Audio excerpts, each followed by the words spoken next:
Hello friends, मेरा नाम है कुणाल और स्वागत है मेरे नए इस यूट्यूब चैनल जिसका नाम है स्टे कोड। तो ये जो चैनल है ये मेरा नया चैनल है और ये प्रोग्रामिंग्स और कोडिंग के बारे में मैं आप लोगों को नए नए प्रोग्रामिंग्स और कोडिंग सिखाने वाला हूँ।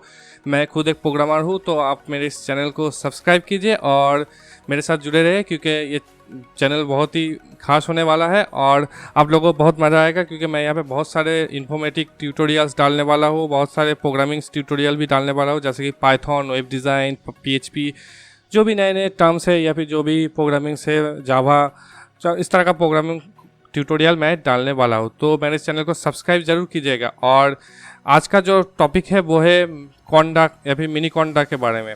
तो आज हम देखेंगे कैसे आप अपने विंडोज़ पीसी पे मिनी कॉन्डा को डाउनलोड करके इंस्टॉल कर सकते हैं और उसमें एक वर्चुअल एनवायरनमेंट भी क्रिएट कर सकते हैं और उसमें जो हम जुपिटर नोटबुक इंस्टॉल करेंगे और उसमें थोड़ा काम करके देखेंगे। और तो ये ट्यूटोरियल में स्टार्ट से एंड तक पूरा दिखाने वाला हूँ, तो इस वीडियो को आप स्टार्ट से एंड तक पूरा देखिए और आपको पता चल जाएगा आप अपने कंप्यूटर पे कैसे मिनी कॉन्डा को इंस्टॉल कर सकते हैं और उसमें वर्चुअल एनवायरनमेंट क्रिएट कर सकते हैं। तो शुरू करते हैं। तो आप सबको पता ही होगा मिनी कॉन्डा जो है वो बहुत ही एक यूज़फुल सॉफ्टवेयर है जिससे हम डेटा साइंस की जो सारे काम है या फिर एक डेटा साइंस एनवायरनमेंट क्रिएट कर सकते हैं जिसमें हम डेटा को लेके एनालाइज या फिर जो भी पाइथन का पैकेजेस है उसको हम यूज़ कर सकते हैं बहुत अच्छी तरह से। तो सबसे पहले हमें मिनी कॉन्डा को डाउनलोड करना पड़ेगा। तो डाउनलोड करने के लिए आप गूगल पे लिखिए मिनी कॉन्डा। मिनी कॉन्डा लिख के सर्च कीजिए तो आपका जो पहला रिजल्ट है वो ओपन हो जाएगा। तो इस पर क्लिक करते हैं। तो आप चाहते हैं एनाकोंडा भी डाउनलोड कर सकते हैं, लेकिन मैं जो काम है वो मैं मिनी कॉन्डा भी करता हूँ क्योंकि इसमें थोड़ा फ्लेक्सिबिलिटी मिलती है और मैं अपने हिसाब से जो पैकेजेस है वो इंस्टॉल कर सकता हूँ, उसमें काम कर सकता हूँ। तो एनाकोंडा में जो है प्री बिल्ड आपको मिल जाता है सब कुछ। तो आप चाहते हैं एनाकोंडा इंस्टॉल कर सकते हैं, प्रोसेस पूरा सेम है। तो यहाँ पे तो हमें आप सबसे पहले डाउनलोड करना पड़ेगा। यहाँ पे जो मिनी कॉन्डा विंडोज 64 बिट है इसको डाउनलोड करना पड़ेगा। तो अगर आपका 32 बिट कंप्यूटर है तो आप इसको डाउनलोड कर सकते हैं। आप अपने कंप्यूटर पे चेक कर सकते हैं। यहाँ पे दिस पीसी पे राइट क्लिक करके प्रॉपर्टीज़ पे जा सकते हैं। प्रॉपर्टीज़ जाने के बाद यहाँ पे आपको दिख जाएगा जो आपका 64 बिट या फिर 32 बिट ऑपरेटिंग सिस्टम है। तो आप यहाँ पे देख लीजिए और डाउनलोड कर लीजिए यहाँ पे क्लिक करके। तो मेरा 64 बिट है तो मैं इसको डाउनलोड कर लेता हूँ और ये जो मेरा फाइल जो है वो डाउनलोड हो रहा है। 51 MB का फाइल है, आसानी से डाउनलोड हो जाएगा। तो यहाँ पे थोड़ा वेट करते हैं। अगर आपने मेरे चैनल को अभी तक सब्सक्राइब नहीं किया है तो अभी सब्सक्राइब कर लीजिए और इस वीडियो को लाइक भी कर दीजिए क्योंकि ये ट्यूटोरियल बहुत इन्फॉर्मेटिव होने वाला है क्योंकि मैं बहुत कुछ दिखाने वाला हूँ। आप बस बने रहिए इस वीडियो पे। तो ये डाउनलोड हो गया, मैं इसको क्लिक करके इंस्टॉल कर सकता हूँ। आप चाहे तो आप अपने डिस पीसी के डाउनलोड फोल्डर से भी इंस्टॉल कर सकते हैं। यहाँ से डबल क्लिक करके इसको इंस्टॉल कर सकते हैं। तो ये आ गया मेरा। इसमें हम पहले नेक्स्ट क्लिक करते हैं, उसके बाद एग्रीमेंट पे क्लिक करते हैं। आप चाहे तो एग्रीमेंट पढ़ सकते हैं, ये ज़रूरी है बहुत। तो यहाँ पे जस्ट मी पे चाहे तो आप अपने कंप्यूटर पे इंस्टॉल कर सकते हैं या फिर अपने सारे यूज़र जो भी आपके मल्टी यूज़र कंप्यूटर है तो आप सारे यूज़र को भी शेयर कर सकते हैं। तो अभी के लिए मैं जस्ट मी कर रहा हूँ, आप भी इसको ही कर कीजिए अगर आप नए हैं तो यहाँ पे नेक्स्ट पे क्लिक करते हैं। नेक्स्ट क्लिक करने के बाद यहाँ पे और भी कुछ नहीं करना। अब यहाँ पे तो और कुछ नहीं करना, अब यहाँ पे इंस्टॉल करते हैं।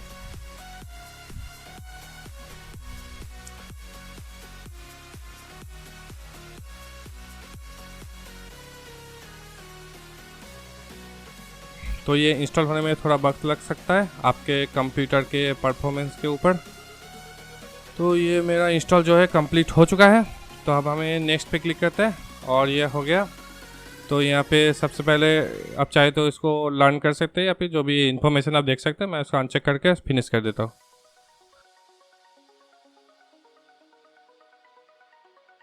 तो ये हमारा इंस्टॉल हो गया।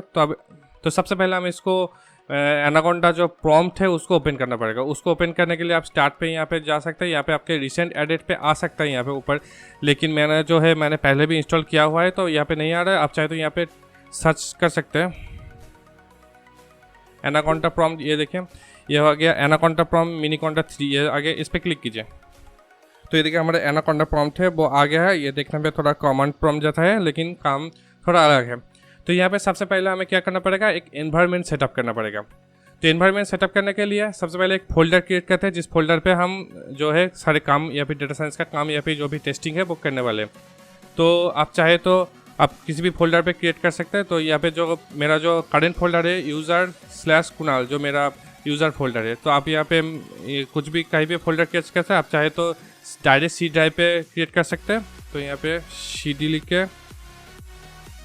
सॉरी CD लिख के, सॉरी इसमें सिलेक्ट करना पड़ेगा। हाँ, तो ये देखिए डायरेक्ट C ड्राइव पे आ गया। तो ये आप चाहे तो यहाँ पे क्रिएट कर सकते हैं, या फिर आप डायरेक्ट अपने डेस्कटॉप पे भी फोल्डर क्रिएट कर सकते हैं। तो मैं यहाँ पे अभी के लिए जो है डेस्कटॉप पे ही क्रिएट करने वाला हूँ, क्योंकि टेस्टिंग के लिए अभी। तो ये आ गया। तो हमें यहाँ पे सबसे पहले डायरेक्ट अब यहाँ पे dir लिख दीजिए। तो यहाँ पे आपका जो इस फोल्डर के अंदर जो भी फोल्डर्स है वो यहाँ पे दिख जाएगा, यहाँ पे कमेंट प्रॉम्प्ट पे। तो मैं यहाँ पे सबसे पहले मैं यहाँ पे जाऊँगा डेस्कटॉप पे, क्योंकि मैं ये डेस्कटॉप पे इंस्टॉल करने वाला हूँ। तो यहाँ पे नीचे लिख दीजिए CD डेस्कटॉप DESKTOP। तो ये जो है मेरा डेस्कटॉप पे नेविगेट हो गया। तो ये जो भी मैं काम करूँगा ये मेरे डेस्कटॉप पे ही होगा। तो यहाँ पे आप अगर dir लिख दीजिए, तो यहाँ पे हमें कोई फोल्डर नहीं दिख रहा, क्योंकि यहाँ पे कोई फोल्डर नहीं है। तो आप चाहे तो यहाँ डेस्कटॉप पे राइट क्लिक करके या फिर जिस फोल्डर पे आप काम करना चाहते हैं वहाँ पे राइट क्लिक करके न्यू फोल्डर क्रिएट कर सकते हैं, या फिर आप कमेंट प्रॉम्प्ट से डायरेक्ट फोल्डर क्रिएट कर सकते हैं। यहाँ पे बहुत ही आसान है, आप लिखिए MKDIR और आपका फोल्डर का नाम दीजिए। तो मैं अभी पाइथन नाम दे रहा हूँ, आप जो चाहे नाम दे सकते हैं। और ये हो गया। अब यहाँ पे देखिए डेस्कटॉप पे मेरा फोल्डर जो है पाइथन नाम का आ गया है यहाँ पे। तो हमें इस फोल्डर पे नेविगेट करना पड़ेगा, इस फोल्डर के अंदर जाना पड़ेगा। तो इसके लिए CD पाइथन लिख के जाना पड़ेगा। तो ये पाइथन के अंदर आ गया। तो यहाँ पे पाइथन के अंदर जो है मेरा पूरा फोल्डर ब्लैंक है। तो अगर मैं dir लिख के लिखूँगा तो यहाँ पे कुछ नहीं दिख रहा। तो इस फोल्डर पे हम काम करने वाले हैं। तो इस फोल्डर के अंदर हमें एक एनवायरनमेंट क्रिएट करना पड़ेगा। तो एनवायरनमेंट क्रिएट करना बहुत ही आसान है, आप सिंपल लिखिए। जिन लोगों को पता नहीं वर्चुअल एनवायरनमेंट क्या है, तो मैं बता देता हूँ। वर्चुअल एनवायरनमेंट एक पाइथन का एक सेपरेट एनवायरनमेंट जिसमें आप काम कर सकते हो, जो भी पैकेज है आप इंस्टॉल कर सकते हैं। अगर आप कोई किसी वर्चुअल एनवायरनमेंट में पैकेज इंस्टॉल करते हैं तो आपका जो बेस एनवायरनमेंट, जो मेन पाइथन का सॉफ्टवेयर है, उस पर कोई इफेक्ट नहीं आएगा। ठीक है, तो इस बात का ध्यान रखिए। तो जो भी काम होता है वो वर्चुअल एनवायरनमेंट भी होता है, क्योंकि हो सकता है आप जिस कंपनी पे काम कर रहे हैं या फिर जिस ऑर्गेनाइजेशन पे काम कर रहे हैं वहाँ पे हो सकता है आप दूसरे एक एनवायरनमेंट से दूसरे एनवायरनमेंट में जा सकते हैं, या फिर कुछ इस तरह का हो सकता है आपका जो एनवायरनमेंट जो है पूरा ट्रांसफ़र करना पड़ता है। तो इसके लिए एनवायरनमेंट बहुत ही यूज़फुल चीज़ है। तो यहाँ पे आप जो भी यहाँ पे काम करेंगे वो आपके जो मेन पाइथन का सॉफ्टवेयर है उस पर इंस्टॉल नहीं होगा, यहाँ पे उस पर कोई भी इफेक्ट नहीं आएगा। तो हम इसको इंस्टॉल करते हैं। तो इंस्टॉल करने के लिए आप लिखिए conda CONDA conda, उसके बाद क्रिएट क्रिएट। तो हम यहाँ पे वर्चुअल एनवायरनमेंट क्रिएट करने वाले हैं। तो यहाँ पे conda क्रिएट, उसके बाद जो है डबल हाइफन दीजिए, उसके बाद लिखिए प्रीफिक्स, डबल हाइफन देके प्रीफिक्स लिख दीजिए। उसके बाद आपका जो वर्चुअल एनवायरनमेंट का नाम डालना पड़ेगा। नाम डालने के लिए आप यहाँ पे डॉट स्लैश डालने से आपको इस जो है conda को पता चलेगा अब जिस फोल्डर पे है। अभी यहाँ पे देखिए यूज़र कुणाल डेस्कटॉप पाइथन, इस फोल्डर के अंदर ही मैं एनवायरनमेंट क्रिएट करना पड़ा। तो एक एनवायरनमेंट का नाम दीजिए, आप जो भी चाहे नाम दे सकते हैं। मैं ENV लिख रहा हूँ। तो आप यहाँ पे आपका नाम या फिर जो भी चाहे नाम दे सकते हैं। तो यहाँ पे ENV लिखते एंटर देते हैं। और ये देखिए हमारा जो वर्चुअल एनवायरनमेंट क्रिएट होना शुरू हो चुका है। यहाँ पे आपको एक कन्फर्मेशन चाहिएगा, तो यहाँ पे ये वाई देके एंटर दीजिए। तो ये देखिए हमारा वर्चुअल एनवायरनमेंट क्रिएट हो गया। तो conda से एक जो है हेल्प दे रहा है। यहाँ पे देखिए अगर आपको वर्चुअल एनवायरनमेंट ओपन करना है, एक्टिवेट करना है, तो यहाँ पे इस कमेंट को हम डाल सकते हैं। तो सबसे पहले यहाँ पे देख लें, ये अभी हम बेस एनवायरनमेंट, तो अभी हम जो काम करेंगे जो बेस एनवायरनमेंट पे होगा, तो हमें सबसे पहले वर्चुअल एनवायरनमेंट को एक्टिव करना पड़ेगा। तो एक्टिव करने के लिए बहुत ही आसान, यहाँ पे दिखा रहा है conda एक्टिव, और आपका जो वर्चुअल एनवायरनमेंट का डायरेक्टरी है उसका नाम डालना पड़ेगा। तो यहाँ पे लिखिए CONDA conda एक्टिवेट, और उसके बाद जो है एनवायरनमेंट का डायरेक्टरी डालना पड़ेगा। आप चाहे तो यहाँ से डायरेक्ट कॉपी कर सकते हो और उसको पेस्ट कर सकते हैं, या फिर आप अपने फोल्डर ओपन कीजिए पाइथन, उसके बाद यहाँ पे ENV को ओपन कीजिए और इसको कॉपी कर लीजिए। यहाँ पे ऊपर इस डायरेक्टरी जो है बार पे यहाँ पे क्लिक करके इसको कॉपी कर लीजिए, और कॉपी करके यहाँ पे सिंपली पेस्ट कर दीजिए। पेस्ट करके एंटर देंगे तो ये देखिए हमारा वर्चुअल एनवायरनमेंट जो है वो एक्टिवेट हो गया। यहाँ पे देखिए, यहाँ पे जो पहले था यहाँ पे बेस दिखा रहा था, आप यहाँ पे ये जो एनवायरनमेंट का डायरेक्टरी है वो दिखा रहा है। तो हमारा वर्चुअल एनवायरनमेंट क्रिएट हो चुका है। अब यहाँ पे हम जो भी काम करेंगे वो इसी एनवायरनमेंट का अंदर होगा, वो जो बेस एनवायरनमेंट में कोई भी इफेक्ट नहीं देगा। तो ये बहुत ही आसान है। आप चाहे तो आप अपने कंप्यूटर में मल्टीपल वर्चुअल एनवायरनमेंट क्रिएट कर सकते हैं, जैसे कि आप एक एनवायरनमेंट एक काम कर रहे हैं, दूसरे एनवायरनमेंट जो दूसरा काम आप कर सकते हैं। तो यहाँ पे हो गया। अब हम यहाँ पे जो हमारा पैकेजेस है और जो भी हमें इंपॉर्टेंट चीज़ें हैं जिसकी हमें ज़रूरत पड़ेगी वो हम इंस्टॉल कर सकते हैं। तो इंस्टॉल करने के लिए हमें यहाँ पे सिंपल कमांड डालना पड़ेगा, conda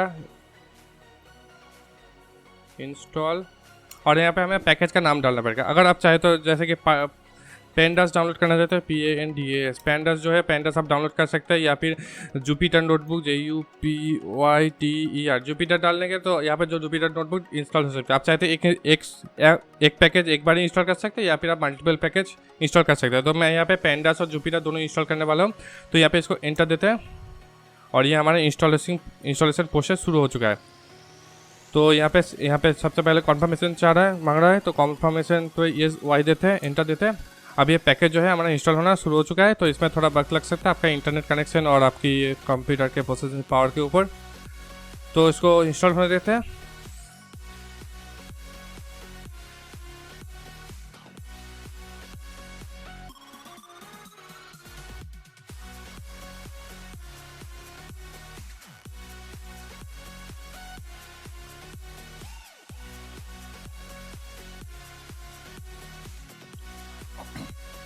तो ये देखिए हमारा जो है जुपिटर नोटबुक और पेंडास जो भी पैकेज है हमारा इंस्टॉल हो चुका है। आप चाहे तो और भी पैकेज इंस्टॉल कर सकते हैं।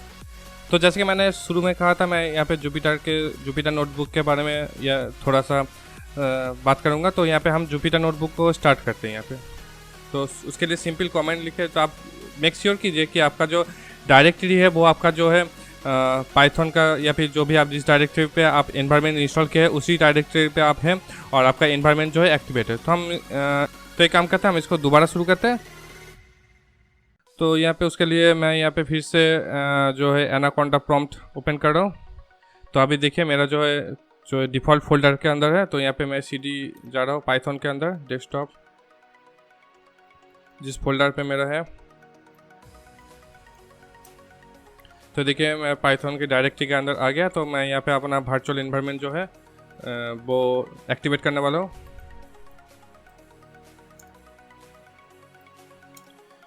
Sorry, activate it. तो ये सब इसके लिए हमने कॉन्डा और एक्टिवेट का कमेंट डाल दिया। अब यहाँ पे जो डायरेक्टरी है उसको हम कॉपी करके पेस्ट कर देते हैं। तो यहाँ पे थोड़ा जल्दी हो जाएगा काम। और ये देखिए हमारा जो एनवायरनमेंट है वो एक्टिवेट हो गया। तो हमें इसको जुपिटर नोटबुक यहाँ से ओपन करना पड़ेगा, करते हैं जुपिटर।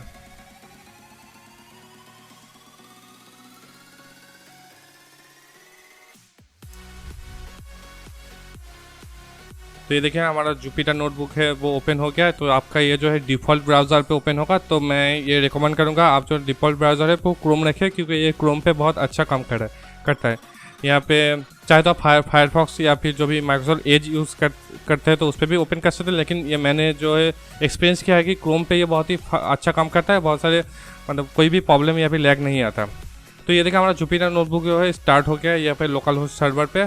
तो इसके बारे में ज़्यादा जानने की ज़रूरत नहीं है। आप यहाँ पे जुपिटर नोटबुक के बारे में थोड़ा देख लेते हैं। तो यहाँ पे सबसे पहले यहाँ पे जो भी फाइल्स और फोल्डर आपके जो करेंट फोल्डर के अंदर जो भी मेरा फोल्डर है ये जो भी पाइथन डेस्कटॉप पाइथन इस फोल्डर के अंदर जो भी फाइल्स है वो दिखाएगा। तो मेरे यहाँ पे अभी तक ENV नाम का एक फोल्डर है जो कि वर्चुअल एनवायरनमेंट है, वही दिखा रहा है यहाँ पे। तो देखिए तो यहाँ पे आप चाहे तो फोल्डर क्रिएट कर सकते हैं, फाइल भी क्रिएट कर सकते हैं। तो यहाँ पे न्यू पे क्लिक करके यहाँ पे चाहे तो एक फोल्डर क्रिएट कर सकते हैं, या फिर आप एक पाइथन का जो प्रोजेक्ट है, अब यहाँ पे पाइथन का जो डॉक्यूमेंट्स है वो कोड्स है वो यहाँ पे स्टार्ट कर सकते हो। तो यहाँ पे क्लिक करते हैं। तो ये देखिए हमारा जो पाइथन डॉक्यूमेंट्स या फिर जो पाइथन नोटबुक या फिर जुपिटर नोटबुक का डॉक्यूमेंट्स वो क्रिएट हो चुका है। आप यहाँ पे देखिए यहाँ पे लाइन दिखा रहा है, इस लाइन पे आप कोड लिख सकते हैं। और तो सबसे पहले हमें क्या इस डॉक्यूमेंट को नाम देना पड़ेगा। नाम देने के लिए यहाँ पे अनटाइटल पे क्लिक कीजिए। तो यहाँ पे आप कुछ भी एक नाम दीजिए, जैसे कि कुछ भी एक नाम दीजिए, रिनेम पे क्लिक कीजिए। तो ये इस नाम से सेव हो गया। तो आप चाहे तो यहाँ पे देख सकते हैं ये test.ipynb लिखा है, इस जो एक्सटेंशन नेम से सेव हो गया। तो ipynb जो है इस जुपिटर नोटबुक का एक्सटेंशन नेम है। आप चाहे तो यहाँ पे मिनिमाइज करके आप अपने पाइथन फोल्डर या फिर जिस फोल्डर पर काम करें वहाँ पे देख सकते हैं यहाँ पे ये सेव हो चुका है।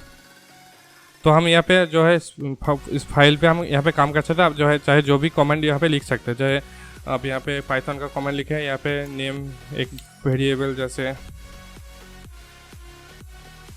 यहाँ पे एंटर, अगर आप यहाँ पे एंटर डालेंगे तो यहाँ पे न्यू लाइन जो है शुरू हो जाएगा। लेकिन आप यहाँ के कोड को आप एग्जीक्यूट करना चाहते हैं तो यहाँ पे शिफ्ट दबा के एंटर दीजिए। तो यहाँ कोड जो है एग्जीक्यूट हो चुका है। तो अब हम यहाँ पे वेरिएबल्स को चेक कर सकते हैं। यहाँ पे शिफ्ट आप चाहे तो यहाँ पे एंटर देके कुछ नया लिख सकते हैं या फिर आप शिफ्ट दबा के एंटर दीजिए तो ये कोड जो है एग्जीक्यूट हो जाएगा। यहाँ पे देखिए मेरा वेरिएबल का जो वैल्यू है वो शो कर रहा है यहाँ पे। तो इसी तरह से जुपिटर नोटबुक काम कर सकता है। आप एक लाइन पे मल्टीपल लाइन लिख सकते हैं या फिर आप यहाँ पे इंटर उसको शिफ्ट दबा के एंटर दबा के उस लाइन को एग्जीक्यूट कर सकते हैं। तो यहाँ पे और भी बहुत ऑप्शन है। फाइल यहाँ पे जो है न्यू नोटबुक स्टार्ट कर सकते हैं, यहाँ पे पुराना कोई नोटबुक ओपन कर सकते हैं। आप चाहे तो यहाँ पे डबल क्लिक करके इसको ओपन कर सकते हैं। और भी यहाँ पे बहुत सारे यहाँ पे देखिए आप यहाँ पे कॉपी पेस्ट जो भी ऑप्शन होता है एक डॉक्यूमेंट में वही ऑप्शन है। तो मैं जुपिटर नोटबुक के बारे में एक अलग सा ट्यूटोरियल आप लोगों को बना दूंगा। अगर आप मेरे चैनल को सब्सक्राइब कीजिए। अगर आप जुपिटर नोटबुक का एक स्पेशल ट्यूटोरियल देखना चाहते हैं जहाँ पे मैं A to Z सब कुछ दिखाने वाला हूँ आप लोगों को, तो आप चाहे वहाँ अगर आप चाहे तो वो देखना चाहते हैं तो मेरे चैनल को सब्सक्राइब जरूर कीजिए। तो अभी हम यहाँ पे क्या करते हैं, जुपिटर नोटबुक यहाँ पे जो डॉक्यूमेंट है वो सेव हो चुका है। तो यहाँ पे ऑटो सेव हो जाता है, आपको बार बार खुद से सेव करने की ज़रूरत नहीं। यहाँ पे लिखा होता है ये ऑटो सेव हो जाएगा। आपको अब अपना डॉक्यूमेंट्स जो है राइट करते दीजिए, ये ऑटो सेव हो जाएगा। तो यहाँ पे हम इसको क्लोज कर सकते हैं। या फिर अगर आप जुपिटर नोटबुक का सर्वर जो है वो स्टॉप करना चाहते हैं तो यहाँ पे क्विट या फिर लॉग आउट डाल के या फिर यहाँ से आके यहाँ पे Ctrl+C दबा कर भी एग्जीक्यूट स्टॉप कर सकते हैं। तो मैं अभी यहाँ पे ब्राउज़र से क्विट देता हूँ और ये देखिए शट डाउन हो गया मेरा जो सर्वर। अभी इसको क्लोज कर सकते हैं। यहाँ पे देखिए मेरा जो कर्नल है वो शट डाउन हो चुका है।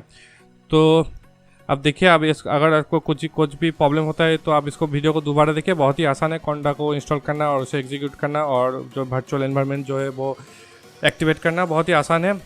तो इस वीडियो में बस इतना ही। अगर वीडियो पसंद आया तो इसको लाइक ज़रूर कीजिएगा और अपने दोस्तों के साथ शेयर कीजिए जो भी प्रोग्रामिंग सीखना चाहते हैं।